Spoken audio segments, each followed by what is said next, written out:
سلام دانش آموزان گرامی همدیاران عزیز. درسی سیوم است از سلسله نوارهای ما، از سلسله درس‌های زبان روسی از کتاب دراگه в Россию از بخشی یا که از سطح ابتدایی یعنی elementárny úroveň. و اینک درس امروزه رو از صفحه ششمی همین کتاب آغاز می‌نماییم. در درسی گذشته یک چیز رو فراموش کردیم شما گوییم، یعنی کلمه вам شما را برای شما و شما وان یعنی هم به معنای دور شو، گم شو، دفع شو و هم به معنای هو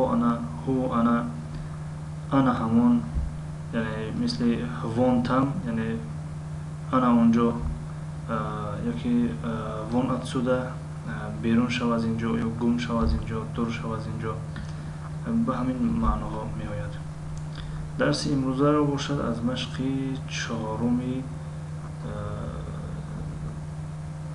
چهارمی درسی یکم یعنی урок первый آغاز می نماییم. слушайте, повторяйте, читайте. باز هم همون موضوع پیشینه یعنی فرق بین ف و پ و و و ب این هجاها هستند، یعنی یگان معنی ندارن، فقط برای خواندن هستند، مثل فا پا فپا و با و با. خب مشق پنجم слушайте, повторяйте, читайте. گوش کنید، تکرار کنید، بخوانید، پیشید، نویسید. در اینجا نیز طرز خواندن هجاها هست و بعضی از این کلمه ها معنی دارند، مثل کلمه تی، تو، تم، اونجا، توت، اینجا، تام، مجلد، جلد، یعنی جلد یعنی دو مجلده. بعضی کتاب ها هستند دو مجلد، سه مجلد، یعنی مجلد یکم تام پروی، مجلد دوم تام второй. تون آهنگ، آواز، لحن. вот ها انا همون. вот там اونجا. вот здесь انا اینجا. вот тебе من با تو. و да یعنی ها، آره.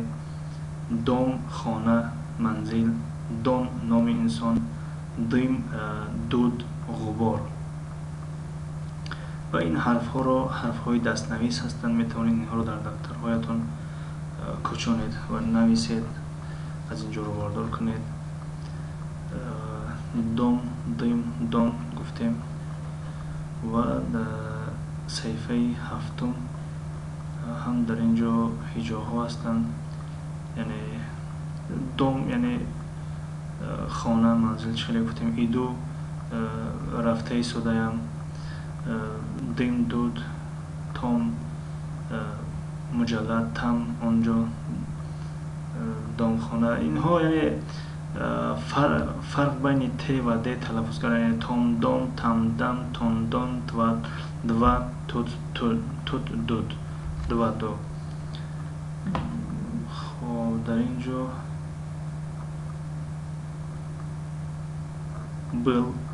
был یعنی بود، وای بود از فعل بیت.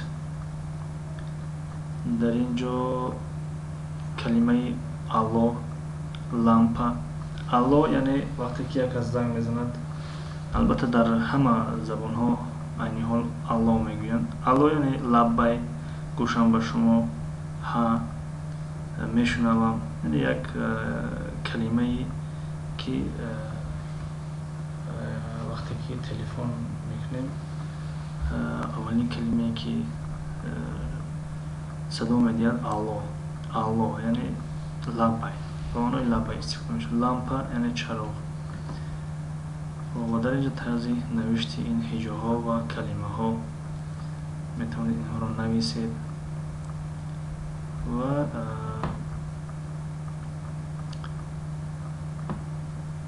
اومدیم در مشقی چندم بود؟ مشقی پنجم بود. اگر خطا نکنیم مشقی پنجم، دومی مشقی پنجم صحیفه هشتم. تم یعنی طرز نوشت کلمه و در بین طرز خواندن کلمه. یعنی تم اونجا، تم در طرز خواندن. این نام دخترانه روسی، اما طرز خواندن اینا تیگده. این تو در کجا هستی؟ اون در زبان روسی شاید تشدید نیست، یعنی دو حرف می نویسن اما طرز خواندن یک حرف نوشته شده است. اینا. خب دوم طرز خواندن و طرز نوشت یک خیل است. اونا طرز نوشت، اما انا میخونیم. انا وای دختر، انا. ماما طرز نوشت و خواندن یک خیل است، یعنی اوچا. پاپا طرز نوشت و خواندن یک خیل است، دادا، اوتا. آلو در اینجا نیز دو تا حرفی ل است، اما طرز خواندن یک ل است، یعنی آلو.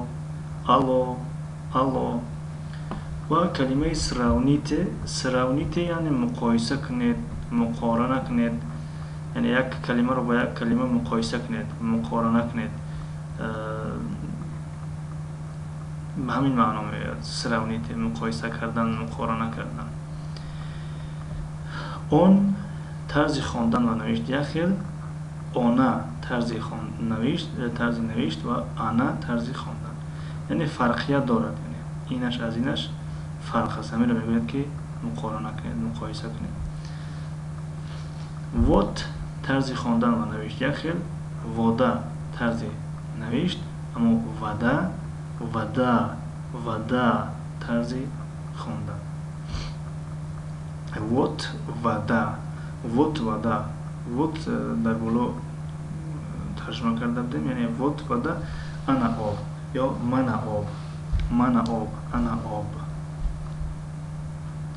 مشق ششم. خب دیگر اینها رو تکرار نمیکنیم، یعنی معنی هایشون رو میدونید و طرز خواندنشون نیز الکی آموختید. слушайте, повторяйте, читайте. و میگذاریم در کلمه ها. الکی کتاب آهسته دارد از هجا، از حرف بالکل تمام شد، یعنی و به هجا گذشته شده است، از هجا به کلمه، یعنی اینها یک هجا هستند. و در اینجا موضوع اودارینیا است. اودارینیا گفته علامتی زده را گویند، یعنی اون وقتی که این علامت آمد، یعنی اودارینیا در هجای یکم است، در اول. یعنی اگر کلمه از چند هجا عبارت است، پس در هجای اول است. یعنی این کلمه، همه کلمه ها یک هجا است، یک هجایی هستند، پس همون هجا خودش علامتی زده است، یعنی اودارینیا است. اون تام، البته اودارینیا در صدانوک است، نه در هم صدا، یعنی او صدانوک است. اون تام، دوم، توت، تی، می، وی. در اینجا کلمه ها از دو هجا عبارت است، اما اودارینیا در هجای یکم است. اودارینیا یعنی علامت زده در هجای یکم است.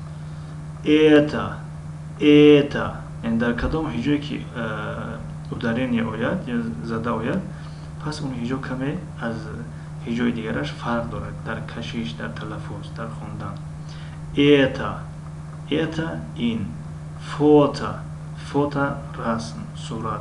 ماما، پاپا، لامپا، آنا، آلا و آنا نام‌های دخترانه روسی هستند.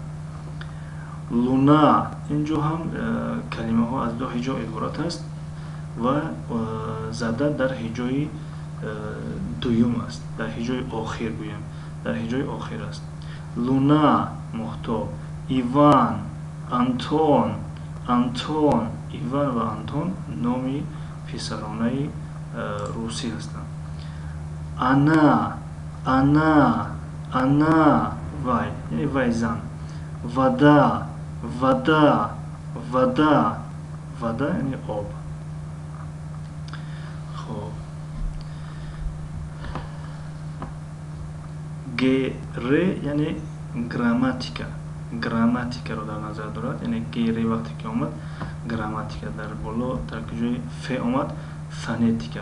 فونتیکا گفته آواز شناسی رو میگن، آواز شناسی، صوت شناسی، یعنی فرق بین آوازها و کلمه ها، هجاها چه خیلی خوانده میشوند، اینها در آواز شناسی میگویند، در صوت شناسی، در فونتیکا. اما گره یعنی گراماتیکا در قاعده و قانون زبان رو میگن.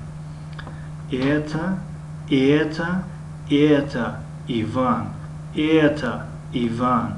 ایتا گفته یعنی این ایوان است. اما در شکل جمع یعنی وقتی 2 نفر 3 نفر هم باشد ایتا میگن. ایتا ماما ای پاپا، یعنی ایتی نمیگوین. ایتا ماما ای پاپا، ایتا ماما ای پاپا. این یعنی پدر و مادر است، یا اینکه این اوچه و داده است. البته در زبان تاجیکی نمیگیم این اوچه و این داده، میگیم این پدر و مادر است، این والدین هستند، یا اینها والدین هستند، اینها پدر و مادر هستند. خب با همین در اینجا اکتفا میکنیم در صحیفه 8 از درس 1. تا درس های نوبتی، خدا حافظ.